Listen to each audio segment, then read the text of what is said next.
To give us a little more insight on intramurals here at OSU, let's send it to Thomas Chapman, who sits down with Assistant Director of Rec Programs, Jason Linsenmeyer.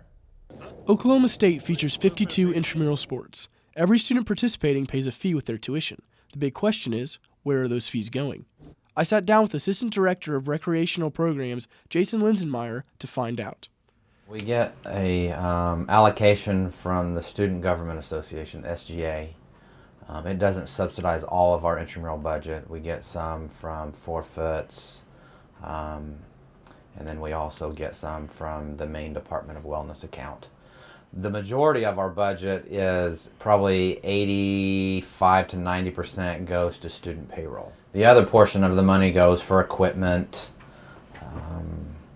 goes for events like bowling and golf and or bubble soccer, things like that. So we do charge a small fee for those, but the fee that we charge doesn't cover the entirety of that.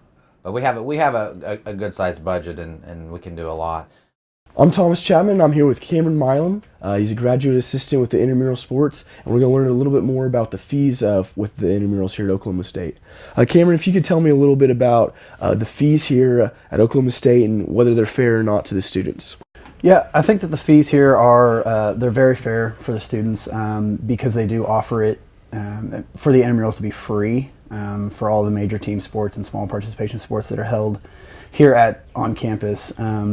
Whereas most universities, the intramural fees are separate to sign up your teams. I know specifically at schools that I have visited, intramural fees are anywhere from $40 to $55 for major team sports such as flag football and basketball, whereas here they're free. So by paying these fees and offering free intramurals, it definitely boosts our participation statistics. What is quite surprising is that for our student population size, we are one of the top intramural participation schools in the nation, rivaled around Ohio State as well. Ohio State is usually the top school, and we're quite often pretty close to them as well. Tell me a little bit about the outside sports that we're doing here at Oklahoma State, like bowling and bubble soccer and those kind of things that you do have to pay for.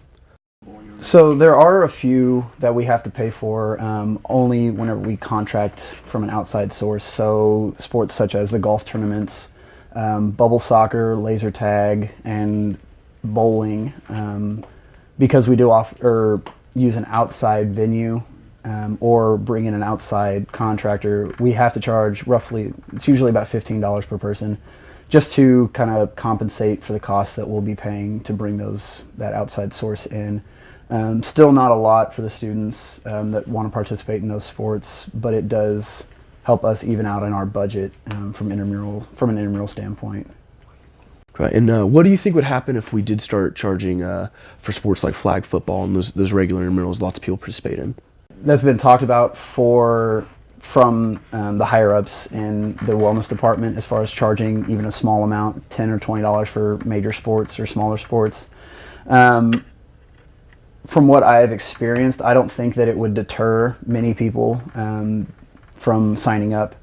For flag football, for instance, if you charge $20 per team, that's maybe $2, $3 a person to play flag football, since it's roughly 7 to 10 people on a team.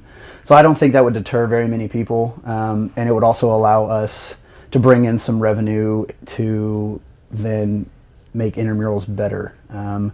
It would increase our officials' pay a little bit, so you could theoretically have better officials. I know that's one of the biggest complaints sometimes, but it would allow us to put that money right back in the program to make